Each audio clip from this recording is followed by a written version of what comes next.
Dad, nice to see you. Hey, Mick, how you doing? I'm not doing too bad. How are you?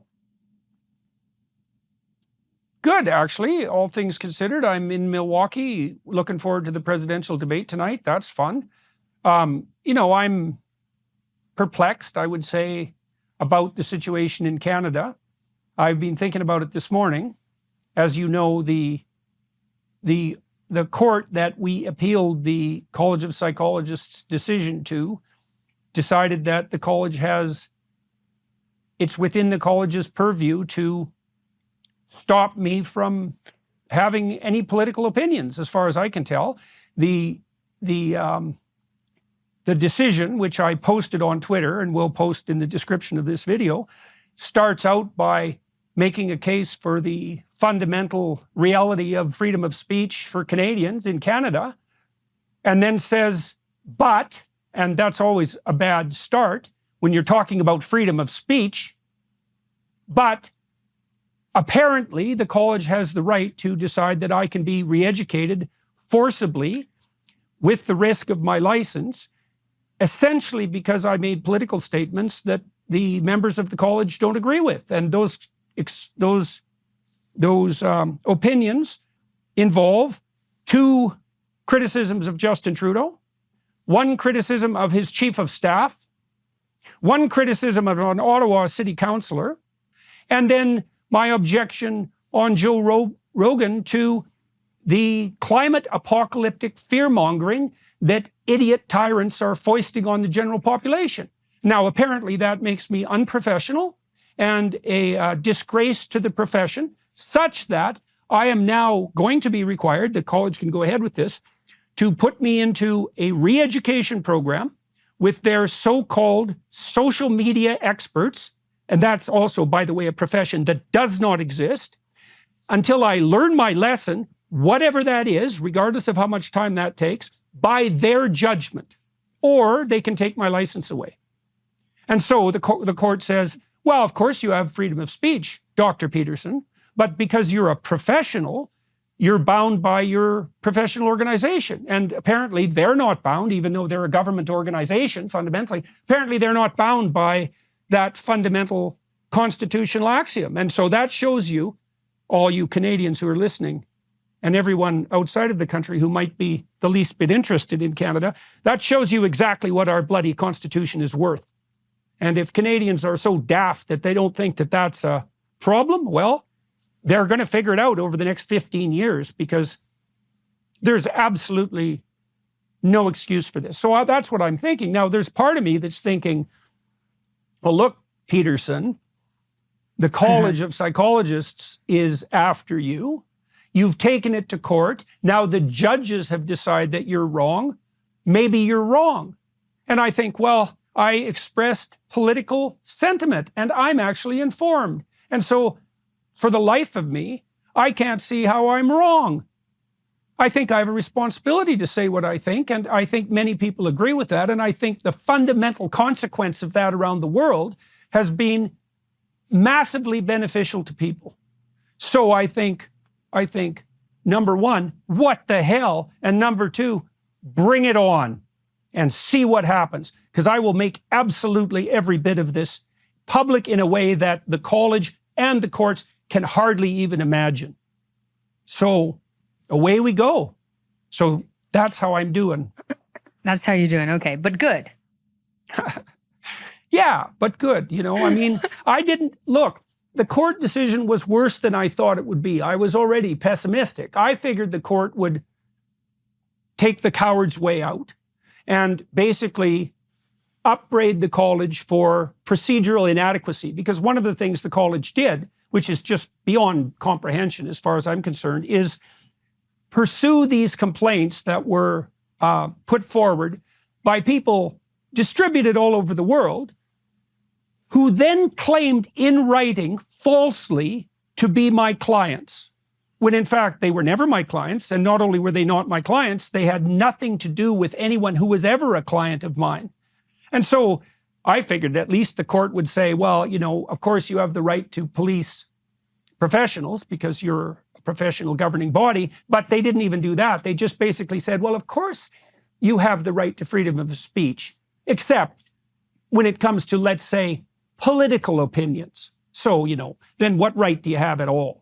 And, it's terrible, Michaela, because I know perfectly well from talking to many physicians in particular, but also lawyers and psychologists, that no one in Canada, arguably, and this is also extremely strange, it's surreal, there's no one in Canada except me that's actually in a position to fight this, because it's hyper expensive, and I don't know if my insurance will cover it. It's hyper expensive.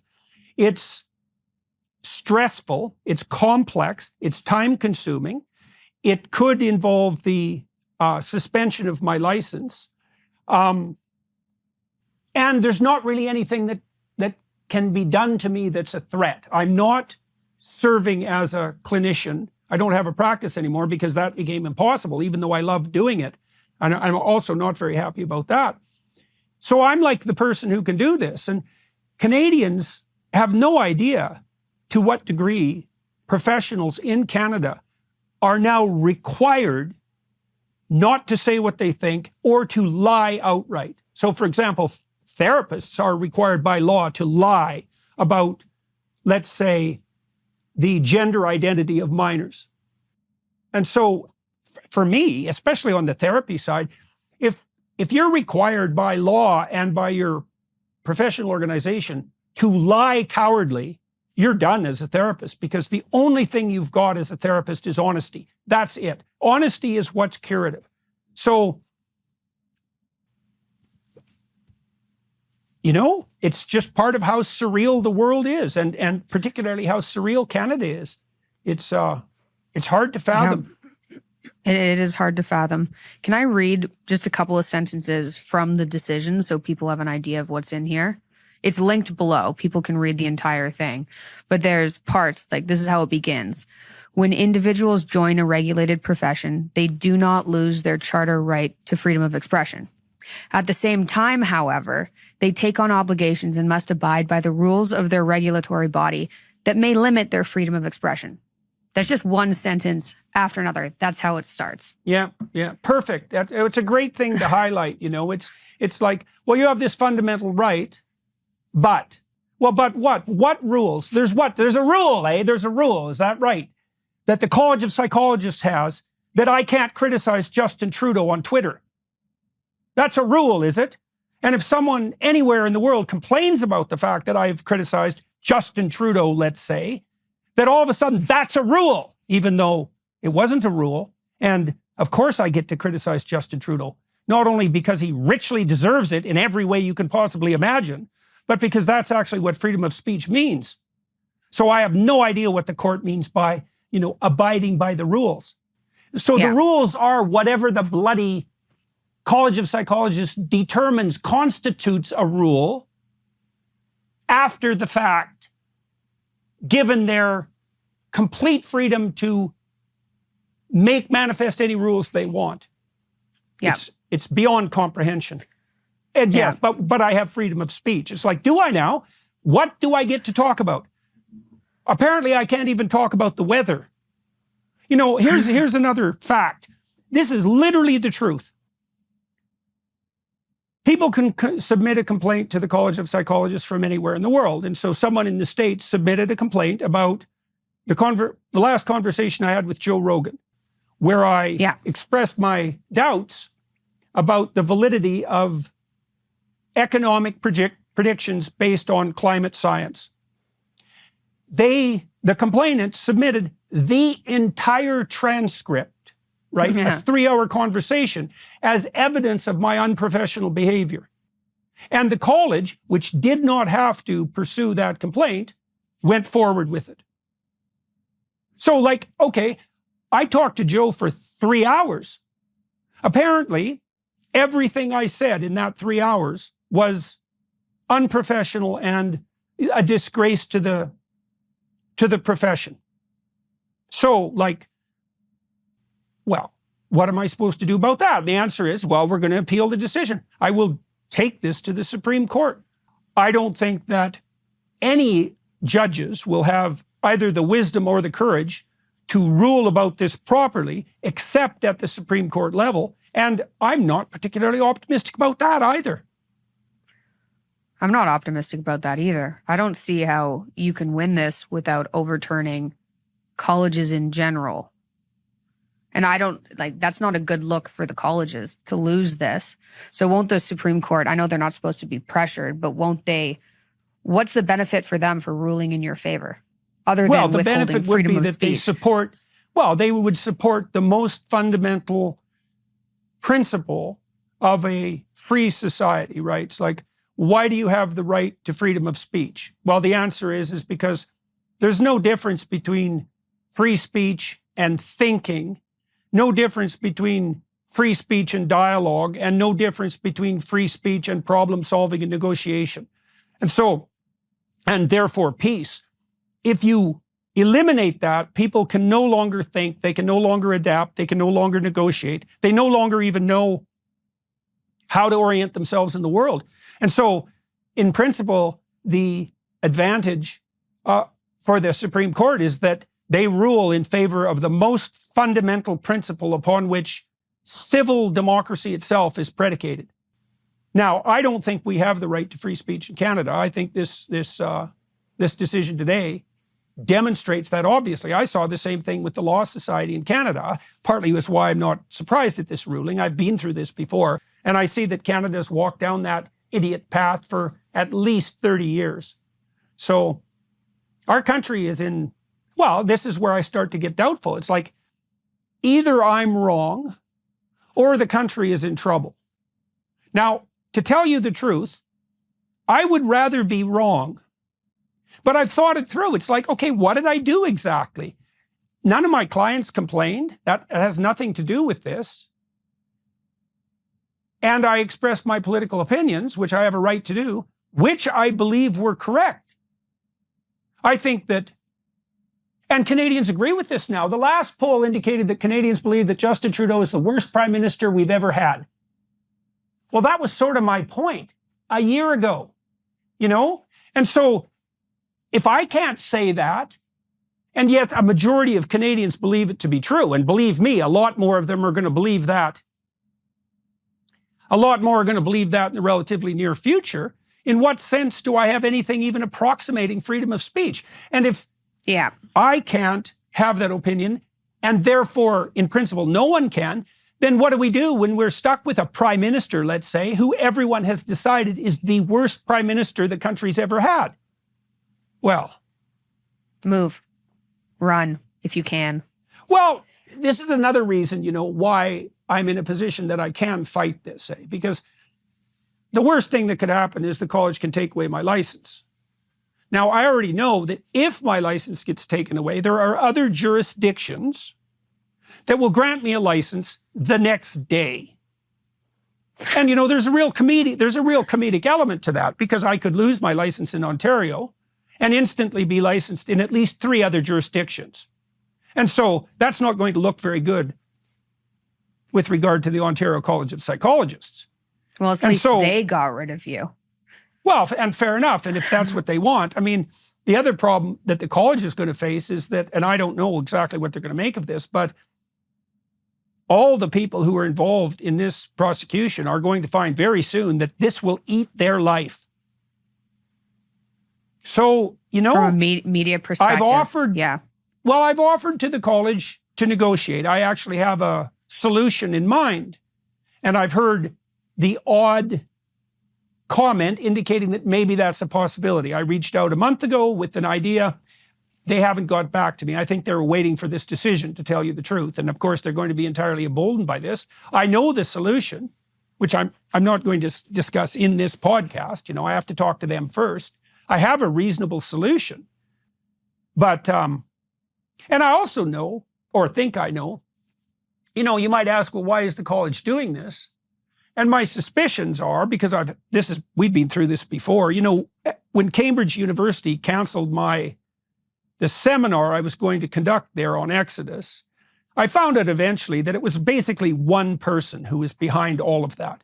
There were 2 more that were associated with that person who are pushing the college to go after me for whatever the hell their reasons are. You know, maybe they disagree with my political opinions, particularly on the trans front. And that was the tweet, I think, that really probably initiated all this, right? I tweeted about Elliot Page. And so I'm perfectly happy that I tweeted that particular tweet. And I also think in 5 years, nobody will admit that they were ever in favor of any of this, right? This is far worse than the lobotomies of the 1930s. This is inexcusable.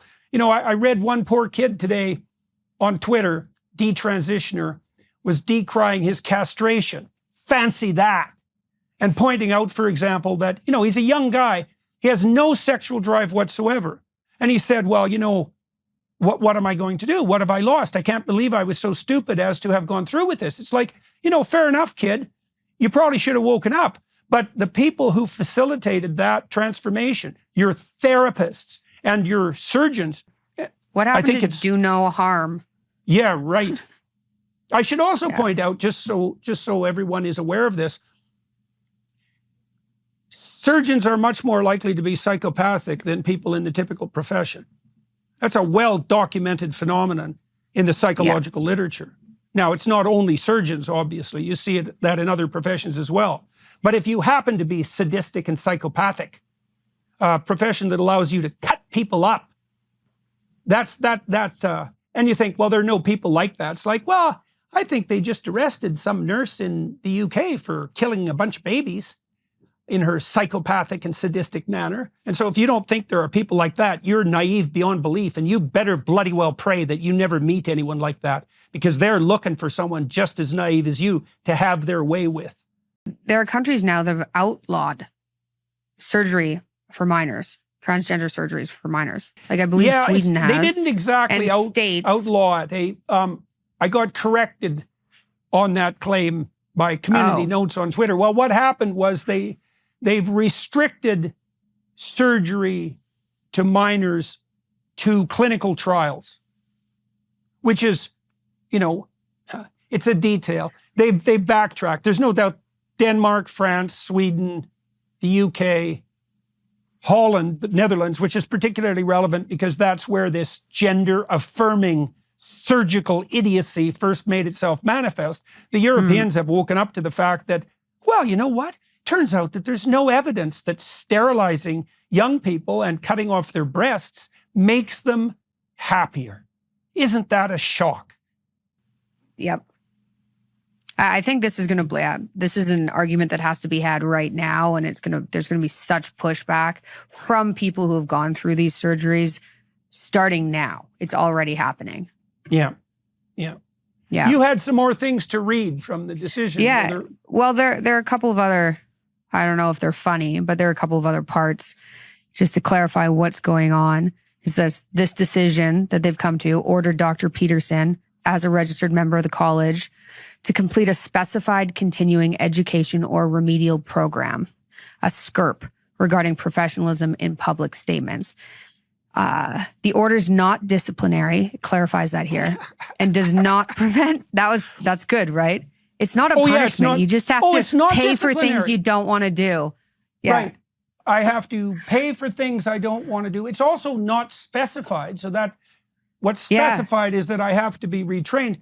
What's specified in the specification is that I have to be retrained, regardless of how long that takes, until the people who are responsible for the retraining have decided that I've learned my lesson, right? So don't tell me that's specified, and don't bloody well lie, you pikers, and tell me that that's not disciplinary.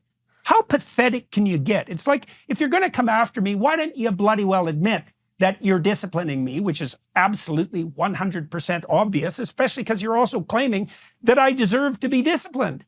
You know, it's like claiming you're in favor of freedom of speech and then telling me that, well, except that, you know, you're a professional. And of course, we wouldn't want professionals to be able to, you know, tell the truth or say what they think, because everyone wants their professionals to lie to them, because that's how you get the best advice and guidance, obviously. Yeah. I think what shocks me about this is you are basically being brought to task over the Joe Rogan podcast, one of the Joe Rogan podcasts, which is insane. and over political tweets. Like it says right here, a tweet on February 19th in which Dr. Peterson commented that an Ottawa city councillor was an appalling self-righteous moralizing thing. An appalling self-righteous moralizing thing. Yeah, well, I used thing because I didn't want to get in trouble on the pronoun front. Oh, well, I don't think that panned out well. Well, we'll see. And so far, it's caused a certain amount of trouble. Okay, so there was the Ottawa City Councillor. Yeah. What other? Tweet on January 2nd in which Dr. Peterson responded to an individual who expressed concern over overpopulation. That's how it's worded. And your response was, you're free to leave at any point.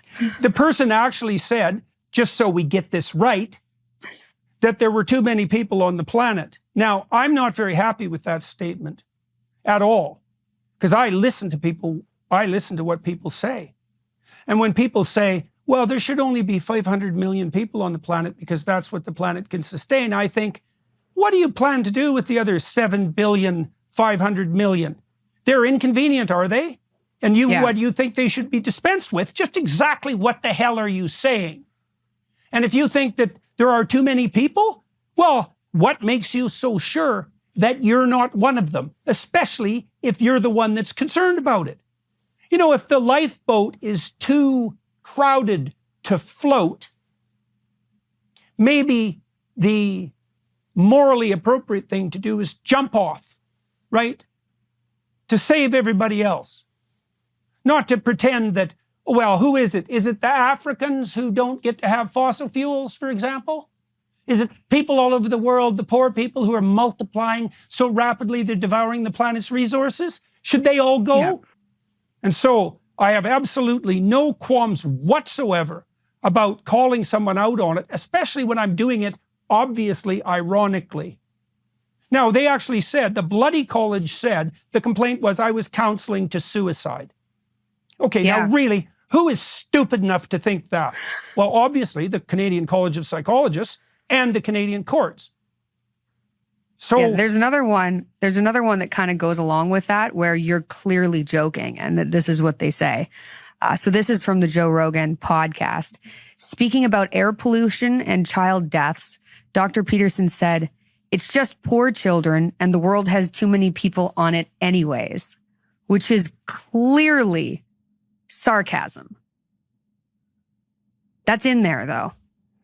Yeah. Well, that's, and those are so just so everybody's watching and listening knows. So, you know, someone can take out a complaint by going and filling out a form at the Ontario College of Psychologists website. So if anybody out there is inclined to complain some more, just go ahead and do it. But the college doesn't have to pursue those complaints because they can define them as vexatious and just troublemaking, right? So it isn't even only that members of the public, the millions of people that I'm communicating with, let's say, are prone to complain, but that the college itself decided that that was sufficient grounds to threaten my license and to force me into re-education. Of course, they're not doing it for disciplinary reasons. It's like, what the? I don't even understand what that means. If you're not doing it for disciplinary reasons, it's like, why is it forced?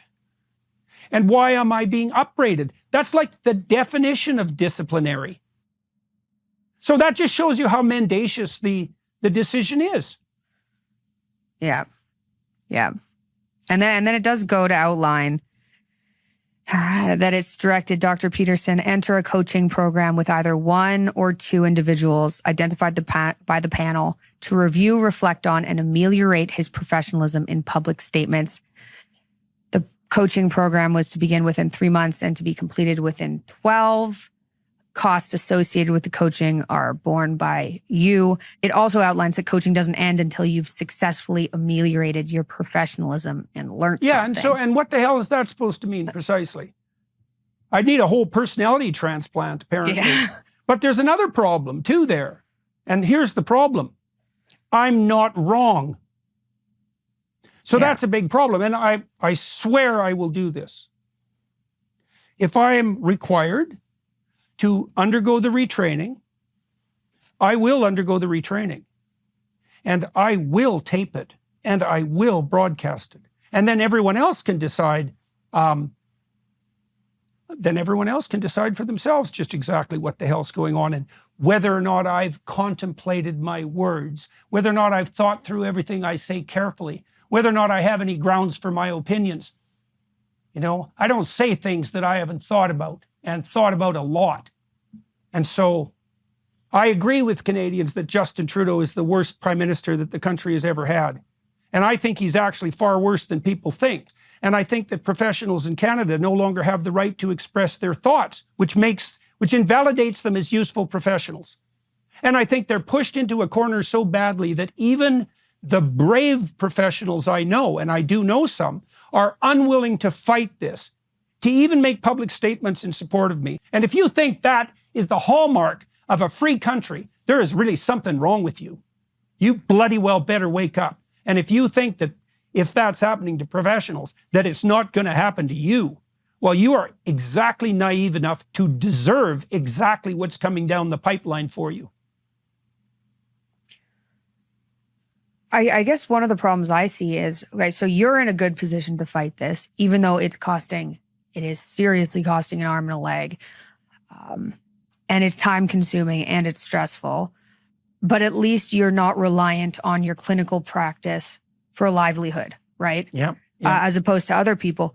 What's the average Canadian supposed to do when they're living in a society like this? Like, how do you fight? Because in my opinion, I honestly don't know if you can win this. I think Canada is crooked and woke very, very deep down. So I don't necessarily see this going in a good direction for your clinical license, at least in Ontario.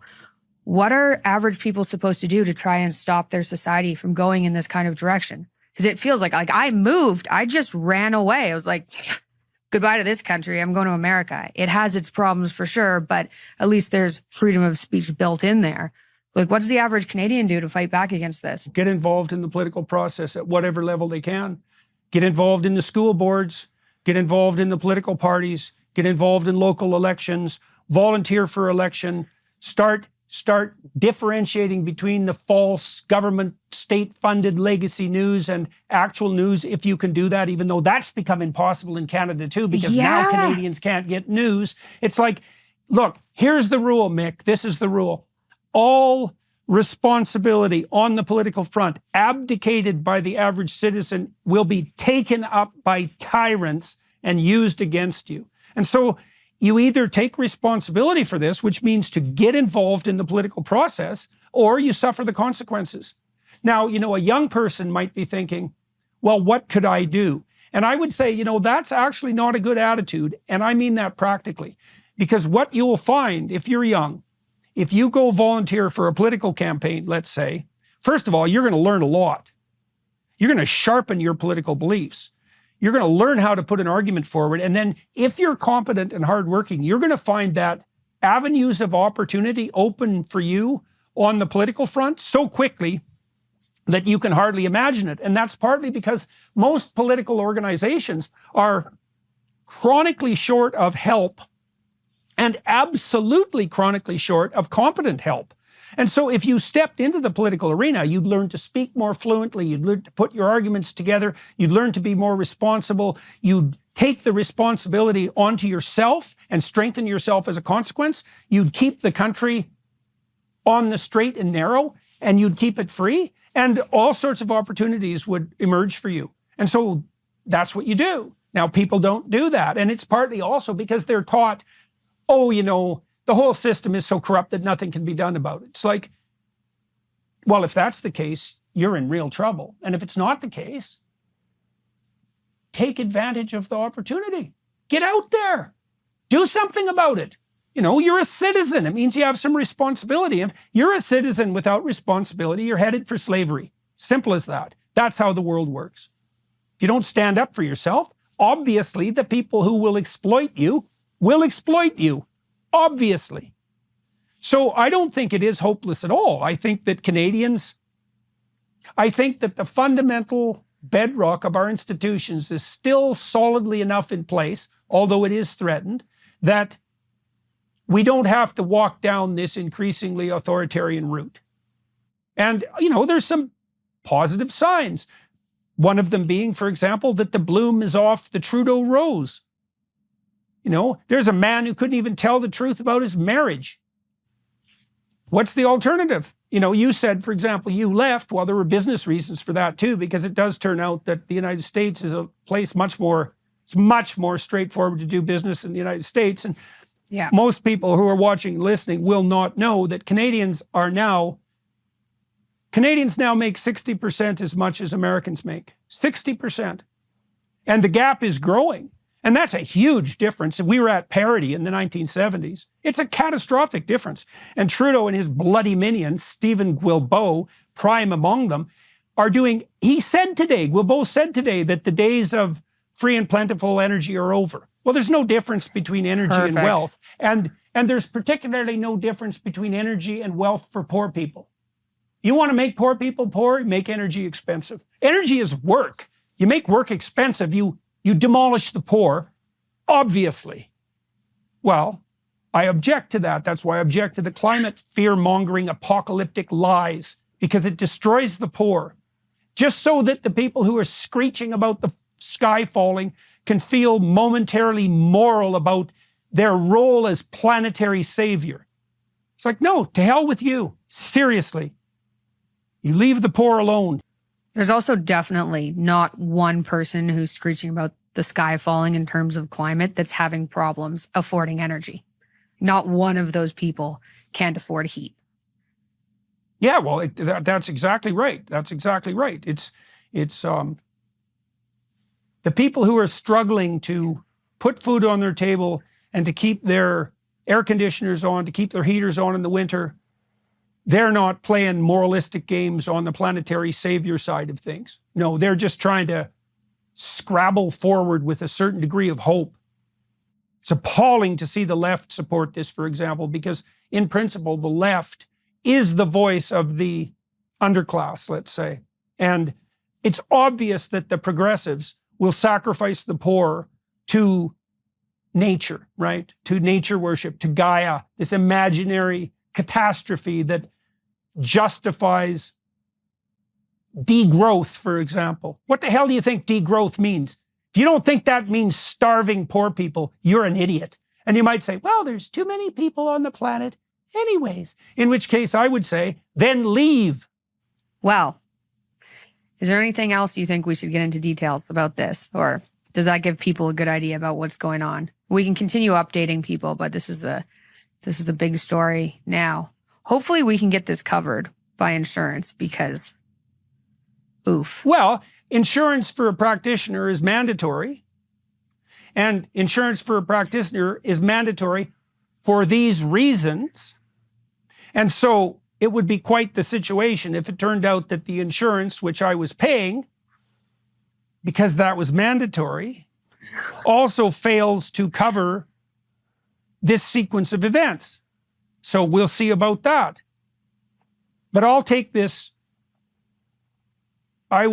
as far as necessary.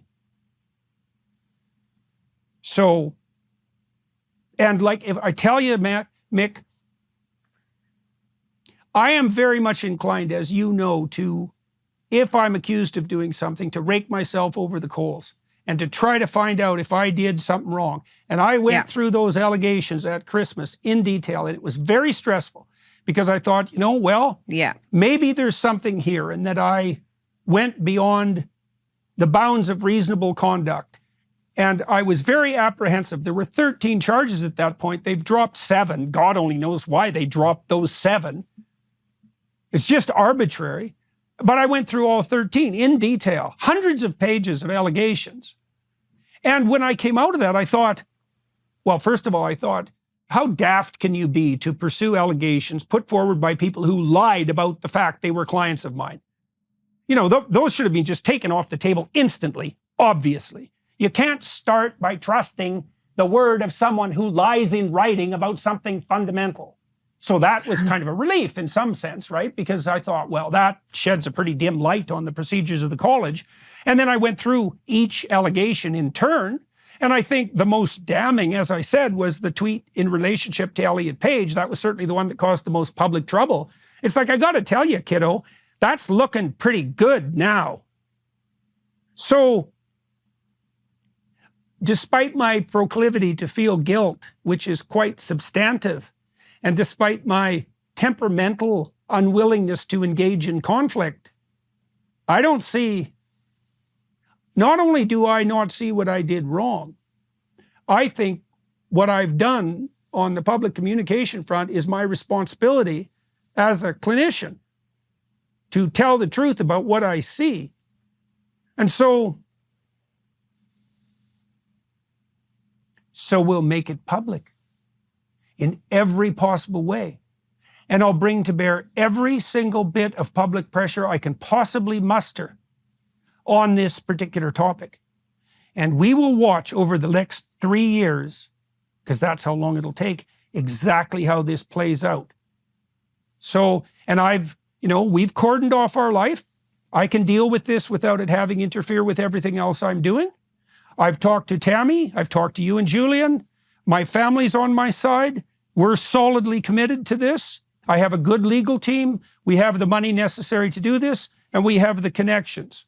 So if the college wants to re-educate me, they're more than welcome to try. But if they think they're going to do it in secret, they've got another think coming. Well, with that, it was nice talking to you. Have fun at the presidential debate tonight. I like your suit. Oh, thank you. Isn't it ridiculous? Yeah, it's good. You stand out. I like it.